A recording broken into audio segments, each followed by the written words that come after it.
सो आज अपन linear differential equation with constant coefficient अपन रीड करेंगे। लीनियर डिफरेंशियल इक्वेशन आप ऑलरेडी कर चुके हैं, है ना। लीनियर डिफरेंशियल इक्वेशन क्या होती है? dy by dx plus P Y equal to Q. P और क्यू क्या होता है? Function of X. आज अपन रीड करेंगे linear differential equation with constant coefficient with higher degree. अपन ने यहाँ पे फर्स्ट ऑर्डर फर्स्ट डिग्री करा था। ऑर्डर आपको पता है क्या होता है? ऑर्डर होता है डिफरेंशियल कोफिशिएंट पर इसकी power d2y by dx square second order. Okay, degree मतलब 3, 4, 5 जो भी है ये डिग्री। तो अपन कर रहे हैं कि हायर ऑर्डर डिफरेंशियल इक्वेशन के लिए linear differential equation with constant coefficient, ठीक है ना। यहाँ पे पहले ये जो इक्वेशन है वो फर्स्ट ऑर्डर फर्स्ट डिग्री थी। अब अपन पढ़ रहे हैं हायर ऑर्डर डिफरेंशियल। उसकी जनरल फॉर्म क्या होगी? उसकी जनरल फॉर्म आप नोट करेंगे a0 d2 a0 dny upon dx n plus a1 dn minus 1 y upon dxn minus 1 plus a2 dn minus 2 y upon dxn minus 2 up. ठीक है, ये higher order हो गया ना। अपन ने स्टार्टिंग में किया था फर्स्ट ऑर्डर फर्स्ट डिग्री। ये हायर ऑर्डर अपन स्टडी कर रहे हैं जिसमें constant coefficient means a0 a1 a2 क्या होंगे? कांस्टेंट होंगे। ओके, a0 a1 a2 क्या होंगे? कांस्टेंट होंगे। और ये हायर ऑर्डर है अपने पास में, ठीक है। इसको अपन लिख सकते हैं ऐसे, देखो कैपिटल डी, क्योंकि डी बाई डी एक्स का नोटेशन अपन जानते हैं क्या होता है बेटा? कैपिटल डी, ठीक है। D Y by D X capital D Y, तो इसको कैपिटल डी की फॉर्म में लिखें तो ये क्या होगा? D N plus A one D N minus 1 plus A two D N minus 2 up to Y. Okay, ये इसकी फॉर्म हो गई, ठीक है। ये कौन सी फॉर्म है? Linear differential equation with constant coefficient of higher degree. Okay, degree इन सबकी हायर है। इसको शॉर्ट में अपन ये लिखेंगे, ये डी का फंक्शन है एफ ऑफ डी, डी का function of D F D Y is equal to Q. Q किसी ना किसी फॉर्म में होगा, या इक्वल टू 0 है, कुछ होगी वैल्यू होगी, ठीक है ना। तो F D Y is equal to Q की फॉर्म में होगा ये। ओके, अगर क्यू 0 हो, if Q equal to 0, F D Y equal to Q इसकी स्टैंडर्ड फॉर्म है, जिसमें अगर Q 0 है तो हम कह सकते हैं ये linear differential equation with constant coefficient of higher degree जो होगी वो होमोजीनियस होगी, ठीक है। तो Q equal to 0 then differential equation of first is homogeneous.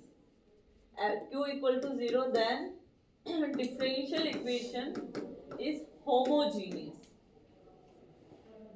Homogeneous. अब इनका सॉल्यूशन निकालना है y, तो y सॉल्यूशन होता है CF प्लस PI। ओके, अब CF क्या होता है? Complementary function. CF मतलब कॉम्प्लीमेंट्री फंक्शन, और PI means particular integral. Okay, CF plus PI ये सॉल्यूशन आपके पास होगा। Okay, clear? समझ में आया क्या होता है हायर डिग्री डिफरेंशियल इक्वेशन? अभी तक अपन ने first order first degree differential equation solve की है ना। अब अपन हायर ऑर्डर कर रहे हैं कांस्टेंट कोफिशिएंट। तो constant coefficient a0 a1 a2 up to an जो होंगे कांस्टेंट होंगे अपने, और इसको d की फॉर्म में लिखा तो इसकी फॉर्म जो F D Y equal to Q ये फॉर्म होगी, ठीक है। अगर यहाँ Q 0 हो तो वो क्या होगा? होमोजीनियस होगा। और सॉल्यूशन जो होता है इस वाले फंक्शन इक्वेशन फर्स्ट का y is equal to CF plus PI। अब CF क्या होता है? कॉम्प्लीमेंट्री फंक्शन, और PI क्या होगा? Particular integral. अब बात है कि CF निकालते कैसे? तो CF निकालने के मेथड है, लिखें, नोट कर लिया? हाँ, तो अब आप method for finding CF, method for finding CF। Complementary function कैसे निकालते हैं उसका मेथड है। इक्वेशन अपने पास जो है वो किस फॉर्म में है, F D Y is equal to Q की फॉर्म में है। ठीक है, अब CF आपको निकालना है कॉम्प्लीमेंट्री फंक्शन, तो Q को 0 करना पड़ेगा। ठीक है, Q हमेशा 0 पुट करके ही CF निकलेगा। F D Y equal to 0 पर ही CF निकलता है। ठीक है ना, तो अब Q यहाँ पे आप 0 कर ले, CF निकालने के लिए लेट कर ले, Q क्या है 0 है, तो अपने पास में क्या होगा, F D Y equal to 0 होगा। यहाँ पे जो फंक्शन ऑफ डी कोई भी इक्वेशन बने, ठीक है, उसमें सपोज ये इक्वेशन बनी d2 plus 2d plus 1 equal to 0, suppose ये इक्वेशन बनी। ठीक है ना, तो इसमें d की जगह क्या पुट करोगे, m। ओके, d डिफरेंशियल का d, उसकी जगह क्या पुट करेंगे, m।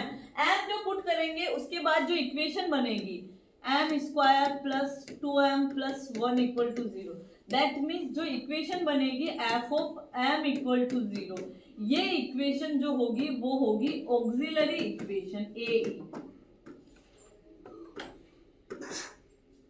Auxiliary equation. ओके, ये जो d की जगह m पुट करेंगे fm इक्वल टू 0, तो ये जो इक्वेशन बनेगी वो कौन सी होगी, auxiliary equation AE। Okay, auxiliary equation को सॉल्व करेंगे। ओके, इसको सॉल्व करें, टू सॉल्व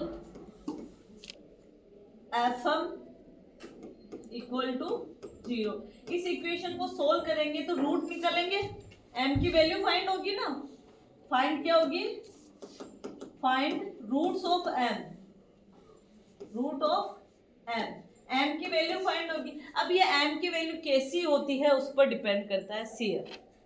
क्लियर। सबसे पहले क्या करेंगे, Q को 0 पुट करेंगे, तो अपने पास इक्वेशन होगी F D Y equal to 0। ठीक है, ये जो भी इक्वेशन बन रही है उसमें d की जगह आप पुट करेंगे m, तो वो होगी इक्वेशन ऑक्सिलरी इक्वेशन। उसको सॉल्व करेंगे, m की वैल्यू निकालेंगे, वो होगा रूट, और उस पर डिपेंड करेगा CF। अब ये रूट कैसे निकलता है उस पर डिपेंड होता है CF। क्लियर। अब CF के फर्स्ट पॉइंट है, when roots of auxiliary equation are different. First point है, when roots of auxiliary equation are different and real, different और रियल रूट हो। फॉर एग्जाम्पल m की value m1 m2 m3 up to mn, different और real है। ठीक है, m की value, तो CF अपने पास होगा C1 e to the power m1x plus C2 e to the power m2x plus up to Cn e to the power mnx। Clear. अगर root different है, क्या है, रूट डिफरेंट और रियल है। और नेक्स्ट है second point, auxiliary equation has real and some root are equal, some roots are equal। okay, then अगर कुछ रूट्स इक्वल है, फॉर एग्जाम्पल जैसे m अपने पास निकला m1 equal to m2, m1 equal to m2 comma m3 comma m4, that means m1 और m2 दो root equal है। ठीक है ना, दो रूट इक्वल है और m3 m4 डिफरेंट है। ठीक है, तो इक्वल रूट को कैसे लिखेंगे, देखिए C1 plus C2x e to the power m1x। Clear, m1 लिखो या m2, C1 plus C2x e to the power m1x plus C3 e to the power m3x plus C4 e to the power m4x plus 2। ठीक है, दो root equal है तो देखिए दो constant साथ में आ गए, C1 प्लस C2x। तो ठीक है ना, और e to the power m1x, और ये m3 m4 डिफरेंट है तो वही पहले वाला फॉर्मूला। c2x कैसे हुआ? c कांस्टेंट है, दो कांस्टेंट, क्योंकि दो रूट इक्वल है तो दो कांस्टेंट इन्वॉल्व होंगे। क्लियर? दो constant c1 and c2 constant है। ओके, c1 प्लस इस फॉर्म में आएगा आपके, ठीक है ना, इस फॉर्म में आंसर आएगा। फॉर्मूला यही है, c1 प्लस c2 x, दो कांस्टेंट होंगे। आपको पता है जितने रूट होते हैं उतने कांस्टेंट आएंगे ही आएंगे डिफरेंशियल इक्वेशन। ठीक है, यहाँ पे दो रूट इक्वल है तो दो कांस्टेंट साथ में लिखे c1 प्लस c2 x। अब देखना अगर तीन रूट इक्वल हो, अगर मैं कहूँ m1 equal to m2 equal to m3 और m4 m5 आगे, ठीक है, तीन रूट इक्वल है, तब क्या बनेगा? c1 plus c2x plus c3x square. Clear? c3x square, फिर e to the power m1x plus, अब क्या है, ये तीन रूट इक्वल है, m4 अलग है, c4 e to the power m4x plus दो। क्लियर? मतलब एक सीक्वेंस चलता जाएगा, 1x x स्क्वायर, नेक्स्ट क्या आएगा? x cube. अगर फोर रूट इक्वल आ गए तो c1 plus c2x plus c3x square plus c4x cube. Okay, 5 root equal आ गए तो आगे चलता जाएगा सीक्वेंस, ठीक है ना, जितने इक्वल रूट है उसके अकॉर्डिंग। तो ये पॉइंट सेकंड था कि ऑक्सिलरी इक्वेशन के रियल और कुछ रूट्स इक्वल हो। अब थर्ड है इमेजिनरी हो। ठीक है, auxiliary equation has different and imaginary root. Third point है auxiliary equation has imaginary and different root. Imaginary and different root. अगर ऑक्सिलरी इक्वेशन के इमेजिनरी और डिफरेंट रूट हो, फॉर एग्जाम्पल रूट इस टाइप का है m1 plus minus iota m2 और ये m3 रियल। ठीक है, तो हमेशा ध्यान है इमेजिनरी कॉम्प्लेक्स में पेयर में आता है। ठीक है ना, पेयर में रूट होते हैं, इमेजिनरी रूट हमेशा पेयर में होते हैं। ठीक है, तो m1 plus minus iota m2 इस टाइप का हो तो अब CF कैसे निकालेंगे? देखिए, CF complementary function C1, okay, C1 cos m2x plus c1 cos m2x plus c2 sin m2x e to the power m1x plus c3 e to the power m3x। ये real है, ये रियल रूट है तो real के according हो गया। और complex में क्या होगा? m2 कॉम्प्लेक्स इमेजिनरी पार्ट है तो c1 cos m2x plus c2 sin m2x। m1 real part है तो ये e to the power m1x। ठीक है, अगर कॉम्प्लेक्स रूट आते हैं तो आपको लिखना है CF। ठीक है ना, कॉम्प्लेक्स रूट के लिए हो गया। हाँ, इसी टाइप से अगर टू रियल कॉम्प्लेक्स रूट आ जाए, टू कॉम्प्लेक्स रूट आ जाए m1 plus minus iota m2 और m2 m3 plus minus iota m3 m1 और m2 equal, two complex equal root, तो क्या होगा? c1 plus c2x cos m2x plus c2 plus c1 plus c2x, है ना, इधर तो क्या हो जाएगा? c1 plus c2x cos m2x plus c3 plus c4x sin m2x, okay, और e to the power m1x। अगर दो कॉम्प्लेक्स इमेजिनरी रूट इक्वल हो, दो इक्वल के केस में इमेजिनरी रूट ये हो जाएंगे। ठीक है ना। अब है नेक्स्ट पॉइंट, कर लिया नोट? नहीं, समझ में आया ना? इस पे क्वेश्चन अपन करेंगे। रूट किस टाइप के आते हैं उस पर डिपेंड करता है आपके CF निकालना। क्लियर ना? अब चलिए एक और है अपने पास में, two roots real and different. बताने के बाद ये c1 प्लस c2x वाला बेटा, अगर इसमें क्या है, टू इक्वल कॉम्प्लेक्स आ जाते हैं, two equal complex root. Okay, for example m equal to m1 plus minus iota m2 equal to m3 plus minus iota m4, ये इक्वल है ना। दो कॉम्प्लेक्स रूट में इक्वल आ जाते हैं तो क्या हो गया, इक्वल है। इक्वल का क्या, c1 प्लस c2, दो कॉम्प्लेक्स रूट इक्वल है तो c1 प्लस c2x, और m2 इमेजिनरी पार्ट है, m2 इक्वल टू m4 है, ठीक है ना।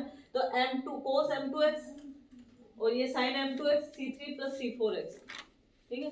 और ये वाला m1 और m3 इक्वल है और सिंगल m1 रियल पार्ट है इसलिए e to the power m1 है। क्लियर ना।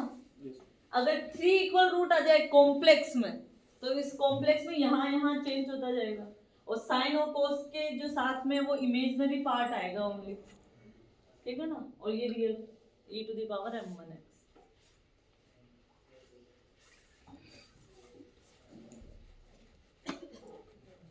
हाँ, अब एक और है अपने पास में, इस टाइप के रूट हो, थर्ड फोर्थ। अगर रूट आपके पास में हो m equal to m1 plus minus root m2, इस टाइप का रूट में आ जाए, ठीक है। स्क्वायर रूट में रूट हो अपने पास m1 plus minus iota root of m2, तो इसमें आपके पास क्या हो जाएगा, जो CF होगा C1, ओके, CF आपके पास होगा C1 कोस रूट m2x, ओके, एक C1 कोस रूट m2x प्लस C2, ये फॉर्म ध्यान रखें। अगर रूट में आ जाए, रूट और आयोटा साथ में आ जाए, ठीक है ना। C1 e to the power, एक ये वाला रियल पार्ट है ना, रियल भी लगाएंगे e to the power m1x, ठीक है ना। e to the power m1x C1 cos root m2x plus C2, okay, clear. चलिए अब अपन क्वेश्चन कर ही ले, हाँ यस मैम। क्वेश्चन कर लेते हैं या एक पार्ट, चलिए। मैम अगर जो 2 इक्वल रूट्स थे उसमें अगर कोई तीसरा और सेम आता है तो उसमें x क्यूब हो जाएगा, वो x हाँ, square. C1 plus C2x plus C3 x square, ये 3 इक्वल रूट, और 4 हो तो आगे 1x x square binomial expand होता जाएगा, 1x x square x cube x4, clear ना। अब इस पे एक क्वेश्चन अपन करेंगे, हाँ